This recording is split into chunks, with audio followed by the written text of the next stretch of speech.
तो हता अबे पछे मोटा कोण होया बोलो मोटा कोण होया कमलाबाई जी होया कि थे माने झुमकीबाई विधोबीबाई मोटी हुई या जो थे था ना वे मोटा नहीं होया झुमकूबाई ने विधोबीबाई मोटी हुई और वही पाची जवान होगी बाल्य अवस्था से जवान होगी और जवान होए प्रीन पाची बूढ़ी होगी। अब बोलो कौन बूढ़ी हुई और शरीर जन्मियो और शरीर मोटो हो और शरीर जवान हो और शरीर बूढ़ो हो और फिर थोड़ा दिन में दांत आंख ने हैंड जवाब दे दिया अपने बाद में मैंने मुझे हर हर गंगे राम नाम सत्य है सत्य बोलो सत्य बोलो। अब कौन गया लोग कहे फलानी बाई गया परा पाछा होया राजस्थानी भाषा रे मैंने आज पाछा हो गया विदाजी बाई जी झुमकी बाई जी कई कहे पाछा हो गया कई कहे फूट गया और कोई कहे राम शरण कोई क्या आ होगी विधोबी बाई री हालत पर विधोबी बाई रे मैं चोखो हता नहीं वे तो जन्मियों पहले ही था और बड़ियों पूछी भी अगर नहीं होता तो 12 दिन की न करता हरिद्वार के ले जाता पाँच हाथ कई कहे न्याद कहे कई कहे गंगा प्रसादी न्याद तो एक ही न करता था जनों के लिए कि भाई अभी गाय दान में दो वैतरणी नदी तरेला तो गाय ने वैतरणी नदी तरने वास्ते गाय री पूंछ पकड़ दे वैतरणी नदी पार में। एक बार बात याद आ गई एक सेठ सेठानी था गोपाल जी एक सेठ सेठानी था जगो सेठानी जी रोजाना मंदिरों में जावे कथा सुनने जावे चटे तटे भी वे तैयार ऐसे ही जड़ कमलाबाई थी। एक बार महात्मा जी आएगा बटे कथा करता महात्मा जी कहो के रे इन संसार को जाओ तो वैतरणी नदी पार करने वास्ते गाय सही जला गाय री पूंछ पकड़ दे वैतरणी नदी पार कर सकते हैं नहीं तो नहीं कर सकते। तो कमलाबाई जी तो ठीक है हमारे तो सब बढ़िया यार पर मैं कहूँ जगह विधोबी बाई हा तो विधोबी बाई रे देवता हा ना वे बड़ा कंजूस है वे देवता कहे ये नहीं जाओ ना कथा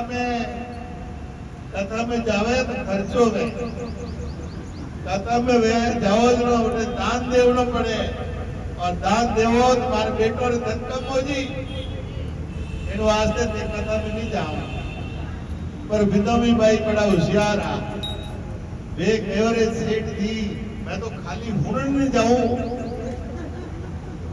मैं तो खाली सुनन में जाऊं मैं थोड़ा धन खर्च नहीं करूं क्या चप्पल फाटे जगह जरूर फाटे है बाकी वाह फिर भी एक दिन जो बाप जी उन्हें कहो कि भाई ऐसे ऐसे गाय तो है गया पराज विधोबी बाई बैठा रहा कि हैं जाए कुछ बाप जी ने जिन धड़ी कंजूस वे उन औरत ने कई कर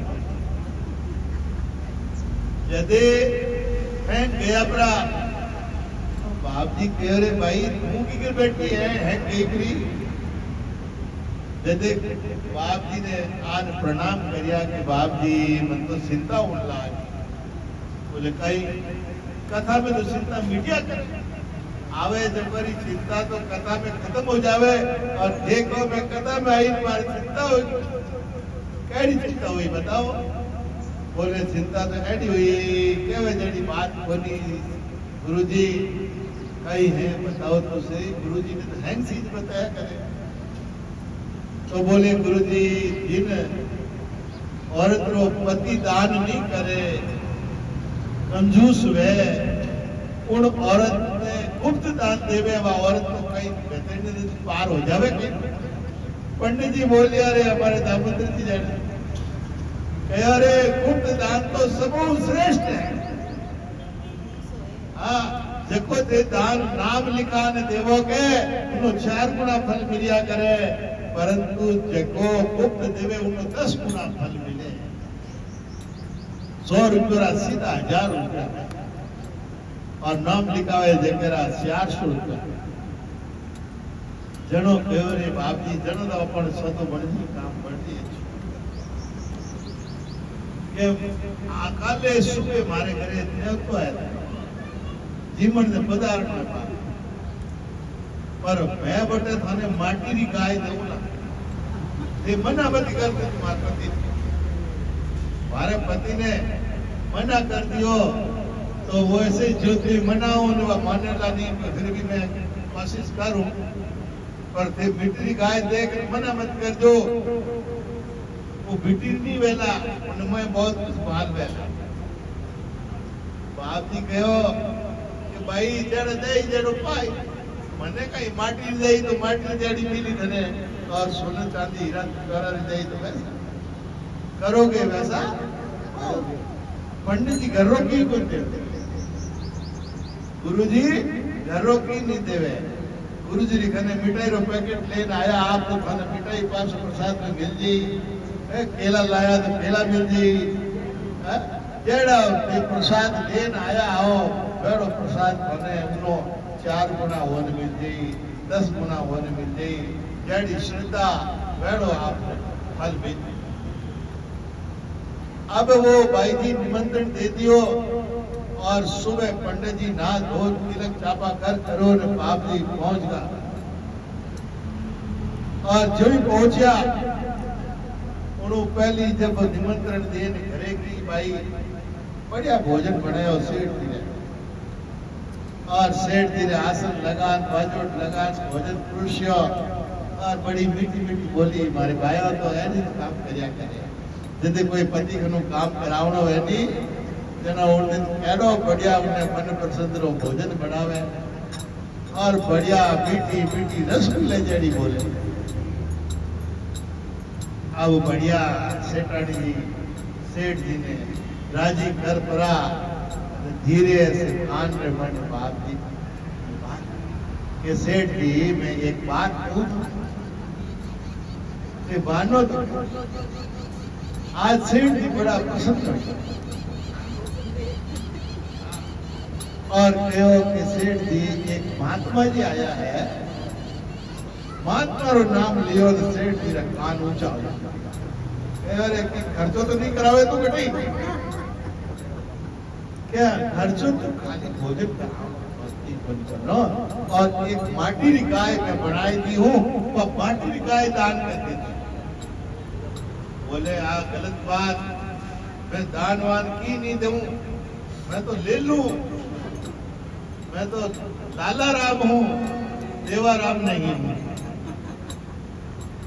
पर बोले सेठा जी कि अपन उम्र पूरी हो रही है बुढ़ापो आई गयो और मरनो पड़ी उन टाइम में बेहतरीन नदी आवेला शास्त्र कहवे मैं सत्संग में सुनियो उन बेहतरीन नदी रे मैंने गाय री पूंछ पकड़ के पार करी जावे तो आपको जाओ जनो पूंछ की नहीं पकड़ो इन वास्ते आप होश मत करो भले हाथी गाय मत देजो पर मैं माटी की गाय तालाब माटी लान में गाय बनाए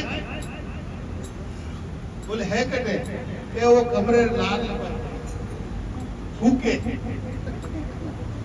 कमरे लारे माटी की गाय भूखे मैं बहुत दी रंग खराब कर दी। बोले हाथी बात है बोले हाँ बिल्कुल हंसी बात है इन्हें माटी की गाय में बढ़ा दी मैं तो आप चाहूं आपकी धर्म पत्नी हूं आप भलो चाहूं मैं तो कि आप खर्चो भी नहीं वे और अमोर बेहतरीन नदी भी पार भेजा। माटी में कई लागे माटी में मार माते में ऊंचा लाई हुई, कोई दिक्कत है नहीं। तो कहो ठीक है, पर दक्षिणा नहीं दो बोले दक्षिणा रे टेंशन नहीं करना, यही खोटी पानी खोटी पड़ी है कहीं का खोटी खोटी कोनी पड़ी थी वह मैं अटे रख दी बात दे दी। तो बोले ठीक है। अब सेठ जी आया, गुरु जी आया और बढ़िया भोजन तैयार करके बिठाया, भोजन पुरुषो और भोजन क्योंकि अपने जोधपुरी परंपरा है भोजन बार बार पुरुषे बार बार। अरे बाबूजी लाडू ले, जलेबी ले, हलवो लेवो, हीरो लेवो, खीर लेवो, पापड़ लेवो, पतोव लेवो, बड़ी बड़ी सब्जी लेवो, बहुत सारी बार बार कूद पंडित जी पेट ढोल बजा। अब पंडित जी हाथ धोयो, पहले के भाई संकल्प तो कराओ। जब सेठ जी संकल्प करावे तो सेठ जी कहे काणी कोडी रखने में माटी री गाय आपने देवू पंडित जी। वह सेठ जी प्रसन्न हो गया, गाय दे दी। अबे गाय उठ गई नहीं, सेठ जी वोट अपन पंडित जी चलो सेठ जी कहो होच मत करो, माने अटे गाड़ी वालों है टैक्सी वाला और घरे पहुंचा दो। अब गाय घरे पहुंचाए दी। पंडित जी बड़ा खुश हो गया क्योंकि घरे जी जाकर खोली गाय ने तो अंदर हीरा ज्वारा मोती माणक और कई आभूषण भरे हुए। पंडित जी की दारिद्रता दूर हो गई। पंडित जी बड़ो आशीर्वाद दियो रे एड़ो जज्बात मिलते हमेशा तो कल्याण। अब जोगियों को एड़ो यो थोड़ा दिन बाद में सेठानी जी का और सेठ जी का दिन पूरा हो गया, परंतु जोड़े वो बहुत कम लोग जाया करे, आगे पीछे तो हो जाया करे, परंतु उसी समय में उसी अर्थी दोनों की साथ में निकले ऐसा बहुत कम कोई पुण्य आत्मा होती है तब ऐसा मौका मिलता है। परंतु उन सेठ जी ने बजे उठाड़ो पुण्य प्राप्त कियो, सेठ जी के दोनों प्राण शांत छूट गयो। और जब बैतरणी नदी पार करने के लिए तीर पर गए तो सेठ जी ने भी दूर से देखा कि वो नदी बह रही है। बैतरणी नदी में क्या होता, मगरमच्छ और बड़े बड़े सांप, बिच्छू और हिंसक जानवर, कई जीव जंतु होते हैं, जीव को कुतर कुतर के खाते हैं। बड़ी मुश्किल से जीव की हालत होती है। गरुड़ पुराण के अनुसार ये बातें आती। उस समय सेठ जी का दिल धड़कने लगा दूर से ही कि बड़े बड़े मगरमच्छ दिखाई दे रहे हैं, बड़े बड़े सांप दिखाई दे रहे हैं, बड़े बड़े बिच्छू दिखाई दे रहे हैं। उस समय सेठ जी सेठानी से बोले कि सेठानी वो तेरी गाय कहाँ है? हाँ, जो तूने गाय दान दी थी, तूने कहा था कि बैतरणी नदी पार करने में अपना सहयोग करेगी, अब वो गाय कहाँ है? बोले सेठ जी गाय तो नदी के किनारे है, बैतरणी के किनारे है। बोले सच में है? बोले हाँ। उसको दृढ़ विश्वास था सेठानी जी को। जो किनारे पहुंचे, गाय खड़ी थी, वही माटी की गाय जो सेठ जी ने दी थी वही गाय खड़ी है। जो सेठ जी ने जान तुरंत पूंछ पकड़ी। अब सेठ जी ने पूंछ पकड़ी और गाय रवाना होगी। सेठानी जी साथ में पूंछ पकड़ लियो। अब गाय जाते जाते घुटने तक गई और जांग तक गई और पूंछ पानी तक आया और वो माटी उतरने लगी। और माटी उतरने लगी, लालची जीवड़ो हो उन्हें और उतार दी। तो उन्हें कहो रे सेठानी जी वो कई है पीलो पीलो? बोले पीलो पीलो कई है रेवड़ तो घर के करना। बोले नहीं मैंने बता, कहीं तू एड़ो तो नहीं करियो, सोनेरी गाय बना के तो नहीं दे दी? कहीं हमारे बेटे पोतों ने कंगाल तो नहीं कर दिया। तब तक सेठान जी ने कहा, रे सेठ जी, माटी गाय वेतरणी पार नहीं करया करे, इनमें माटी नहीं, सोना ही नहीं, इन्हें में तो हीरा ज्वारा माणक मोती सभी है। बोले है? बोले हाँ सभी है। जो इनका है क्या हाथ छोड़ा तो है। सेठ जी तो डूब गए और सेठानी जी। तो कहने का भाव है कि जो गौ दान दिया हुआ जो होता है वो कभी फैला नहीं जाता है, और वो दान आपका इस संसार में भी जय जयकार कराता है, यश देता है, कीर्ति देता है, और इसके जाने के बाद में भी आपको मोक्ष की प्राप्ति देता है। इसीलिए जन्म में हमारे सनातन में गाय होती है, और जन्म के बाद में जब 5 दिन का होता है तब भी गाय, सूरज के साथ साथ गाय का पूजन होता है। और जब शादी होती है उस टाइम में भी कन्यादान के साथ साथ गौ दान होता है। और जब बुढ़ापा आ जाता है, जब मरणासन पर पड़ता है, उस समय भी गौ दान दिया जाता है और ब्राह्मणों को दान दिया जाता है। तो सज्जनों, तो गाय का पूंछ अगर जिंदे जिंदे आपने पकड़ लिया है तो मरने के बाद में बेटों को गाय देने की जरूरत नहीं पड़ेगी। इसीलिए अपने ही जीवन में गाय की पूंछ पकड़ ले, इससे बेड़ा पार हो जाएगा। करना है तो गौ सेवा करना है, और जानना है तो अपने आप को जानना है। जानना ही है अगर कुछ, पहचानना ही है अगर कुछ, तो अपने स्वरूप को पहचानना है। अपना स्वरूप कौन?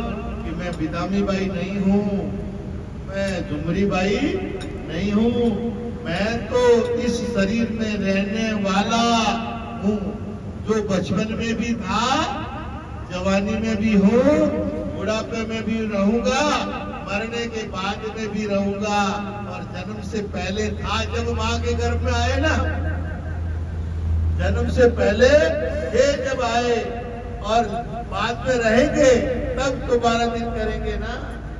तो इसीलिए जो मैं सत्य हूँ तीनों अवस्था में, जन्म, जीवन और मृत्यु को भी देखने वाला मैं जो हूँ वो सत्य हूँ, चेतन हूँ, आनंद हूँ, ज्ञान स्वरूप हूँ, बोध स्वरूप हूँ, अखंड एक रस शुद्ध सच्चिदानंद ब्रह्म। तो अपने इस स्वरूप को जानने के लिए हमारे पूज्य गुरुदेव 5 दिन का शिविर लगाया करते थे, और 5 दिनों में आप एक बार सुन लिया तो उसके बाद में आपको किसी भगवान के पीछे भागने की जरूरत नहीं पड़ती।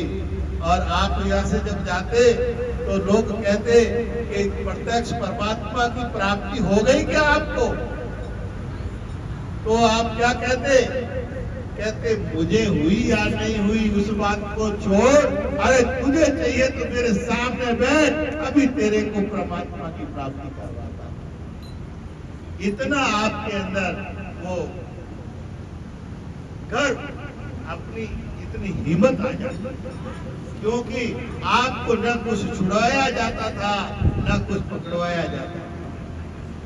आप जो जैसे हो, न घर छोड़ना, न परिवार छोड़ना, न गांव, न गली, कुछ भी नहीं छोड़ना है। आपको तो केवल अपने आप को मैं मानना छोड़ना है कि मैं विदामी बाई हूँ कि कमला बाई हूँ कि ग्यारों बाई हूँ। ये जो हूँ ना, ये नहीं, मैं आत्मा हूँ, मैं ब्रह्म हूँ, मैं ईश्वर हूँ, मैं राम, मैं कृष्ण। जैसे राधा जी जब भगवान कृष्ण वृंदावन जब गए और वृंदावन से गोपियों के साथ में, ग्वालों के साथ में वृंदावन में कितने साल रहे? 12 साल। 12 साल तक रहे और फिर मथुरा से उनको बुलावा आया। उस समय जब गई